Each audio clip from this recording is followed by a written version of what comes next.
Hey everyone. As you may know, our show usually comes out every other Thursday, and today is not Thursday. It's Monday night, hours before Election Day. And I'm here because, like many of us, I bet, I'm feeling on edge, and my thoughts keep returning to someone in particular. In the last few weeks, as this day has approached, there's been one person who's been on my mind a lot. One person I wanted to talk to more than anyone. This woman who I believed, hoped at least, could have helped me do something to counter what I think is the biggest threat our country faces right now. The Republican Party's growing operation to overthrow the results of elections they don't like and seize power regardless of the vote. I maybe idealistically, but honestly, thought this woman held the power to expose people involved in that effort and hold them accountable. And also potentially to reach voters who believe the 2020 election was stolen from Donald Trump and convince them that isn't true. My story about this woman was supposed to run before this election, but ultimately I couldn't pull it off. I never ended up making it. And now, hours before Election Day, it's all I can think about. Tonight, on the eve of the presidential election, some ruminations on a story that never was, and a late-night conversation with the source I was supposed to make it about. I'm recording, okay? Okay. I am too. Okay. I assumed we both were. From KCRW and Placement Theory, this is Question Everything. I'm Brian Reed. Stick around.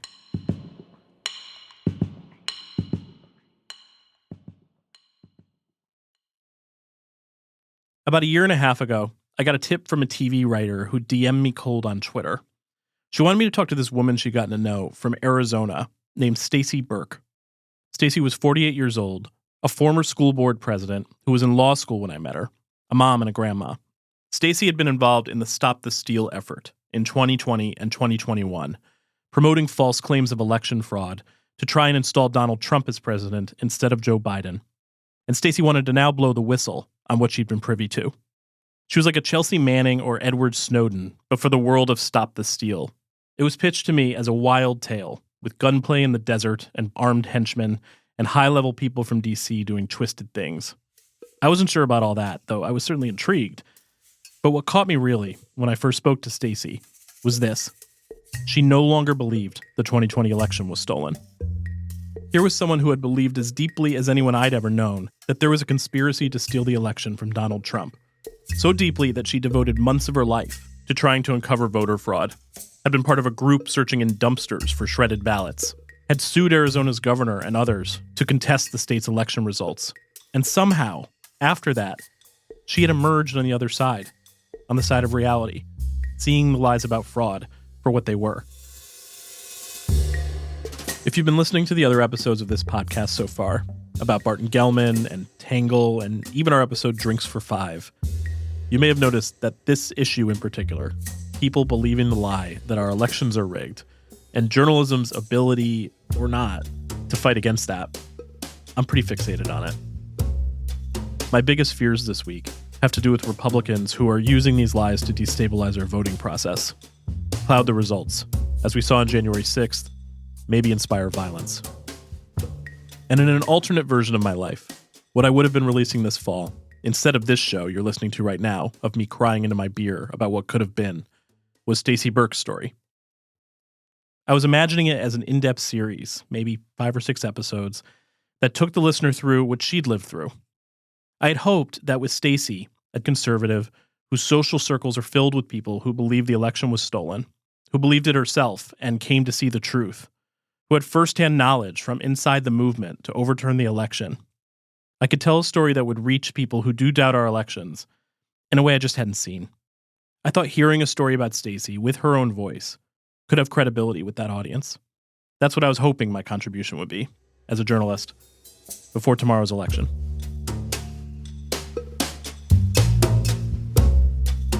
In spite of Stacy's tale sounding torn from the pages of a political thriller, there was enough about it that had been confirmed to make me try and move forward with her.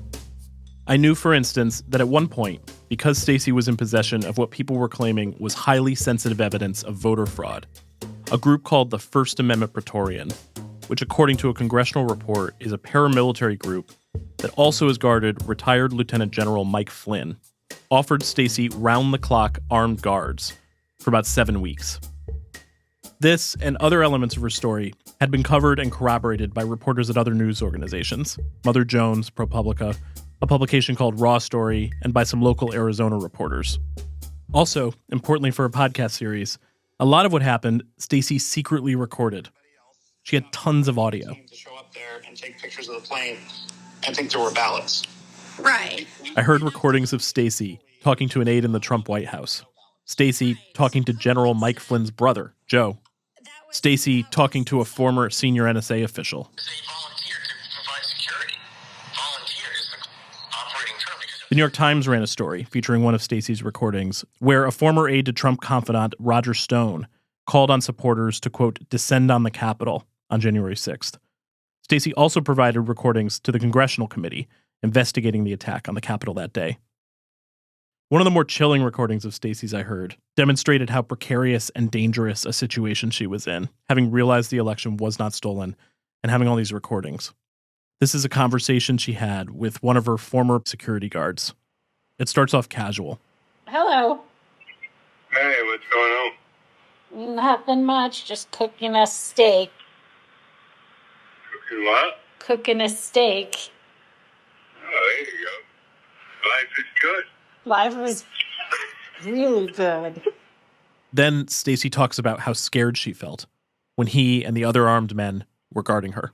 You were telling me I could get killed back then. And listen to what he says. Well, you just never know. Well, It ain't over till it's over, right?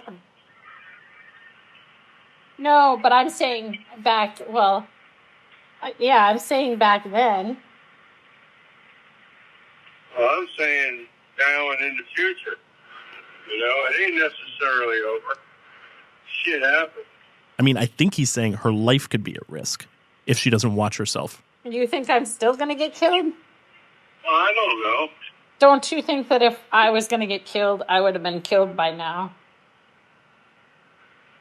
Sometimes it's inconvenient. You know, it just depends on what you do, you know, and what you don't do. There are so many dramatic moments of Stacy's story like this. So many questions raised and left unanswered. I spent the better part of a year trying to get Stacy on board for a story, and ultimately I could not convince her. It was a confusing process because she seemed to want to do it.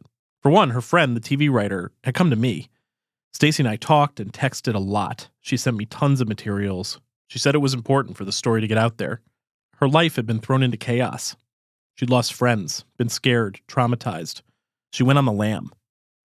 She wanted people to know the truth, that there was no widespread fraud in the 2020 election, how she'd been, quote, duped and lied to by a bunch of powerful people.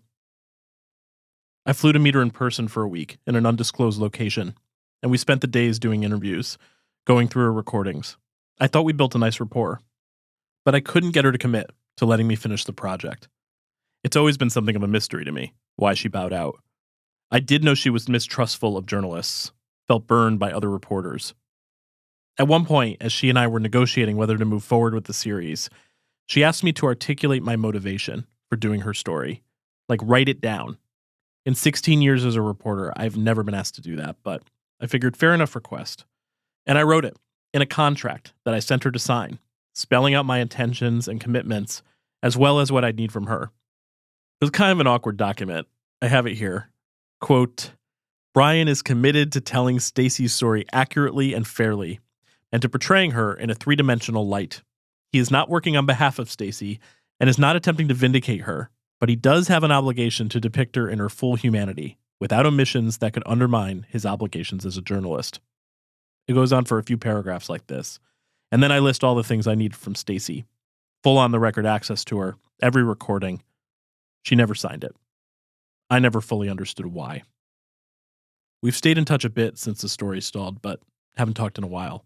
So the other night, after a long day of deadlines, after putting my kid to bed, and feeling exhausted but still a bit antsy, I gave her a call. I'm recording, okay?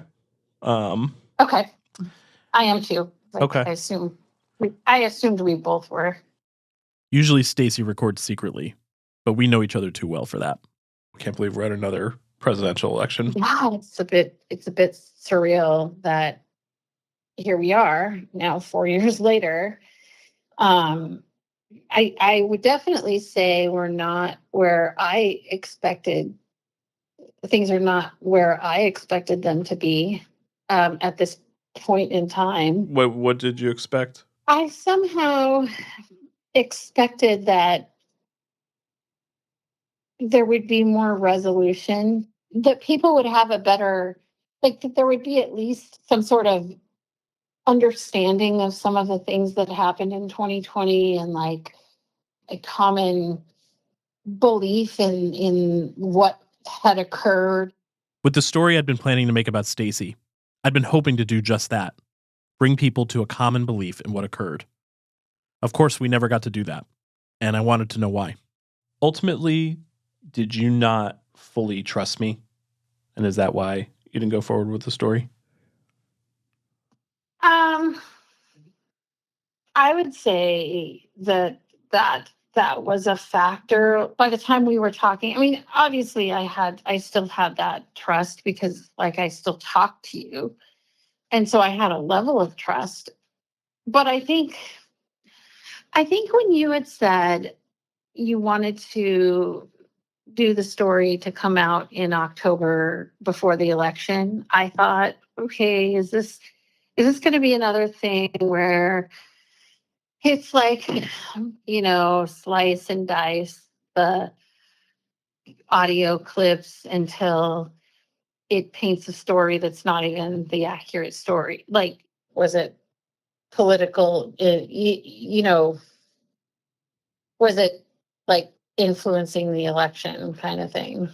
I just didn't want to like have it be like I'm telling your story only for a political agenda rather than for the true, genuine, like it's a meaningful and important story, regardless of the politics, even if Trump weren't running, or you know what I mean? It never occurred to me that this would be a big issue. But I guess it's another challenge we're facing as journalists. Even the timing of when you think it's best to release a story can be perceived as partisan. Whereas reporting on the actions of our leaders when people need to hear it before an election, that's our job description. It's also our job description to call things like they are, regardless of party. And I think, if anything, we've been too willing in the lead up to this election to allow Trump's campaign for president to be treated as if his candidacy is in good faith, when it's not. That's a legal concept, good faith. It means in part an absence of intent to defraud. Like, I'm negotiating a settlement with you at the end of a lawsuit, and even if it's a nasty negotiation, and each side hates the other and is trying to put the screws to the other and eke the most they can out of them, we're still agreeing to some very basic rules of engagement. We're both working within the law. We're not trying to outright lie or trick each other. It's not a high bar. But by telling everyone they will not accept an electoral loss, and by trying after the last election to overturn a valid result, Trump and the Republican Party have not cleared it. When I bring this sentiment up with Stacy, though, someone who was personally deceived by Donald Trump's election lies, whose life was thrown into turmoil because of them, I really thought she'd be more perturbed. You don't seem mad at him. Because I'm still confused about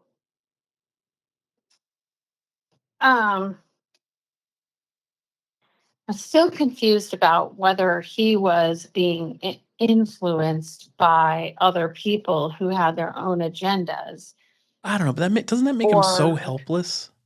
He's the leader of the free world. It does. I know what you're saying. Yeah. I like, with great power comes great responsibility, right? And I do get that, and I've struggled with some of that. I've really taken time to like really kind of think it through from all angles. Like, what does he believe? Like, what does he truly believe? Does he really think it was stolen? If he truly does believe it was stolen, and he truly does have people around him that are telling him they have proof, and he has people echoing what he wants to hear, you know what I'm saying? I get the feeling that maybe this has something to do with why Stacy didn't go through with the story.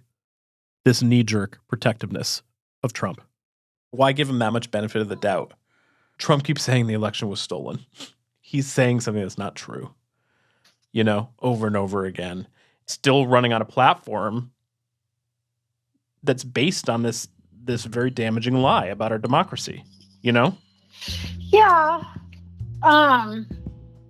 Would he be the first politician who ran on a platform of lies? Stacy understands the election wasn't stolen. She heard the truth, saw it, experienced it firsthand. But if she's not moved to outrage by her own story, by the facts of her own life, what the hell can journalism do?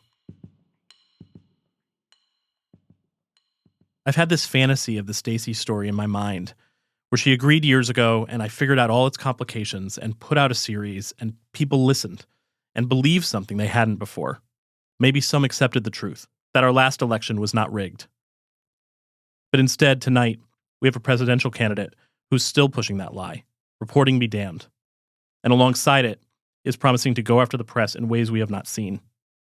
A candidate who yesterday on stage at a rally described with relish how he was protected by bulletproof glass, but the reporter's pen wasn't, and imagined aloud in a fantasy of his own how someone could shoot right through the reporters. It's hard to picture how any story, no matter how well reported, timely, or moving, would stand up in the face of that.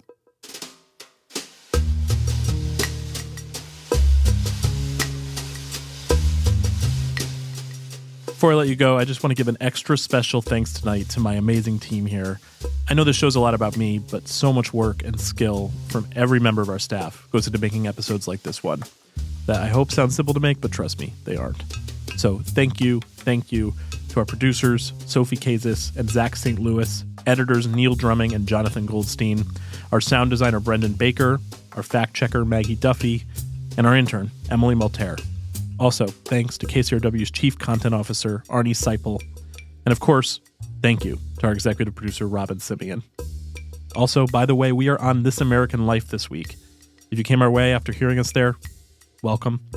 Please, everyone take care and go vote.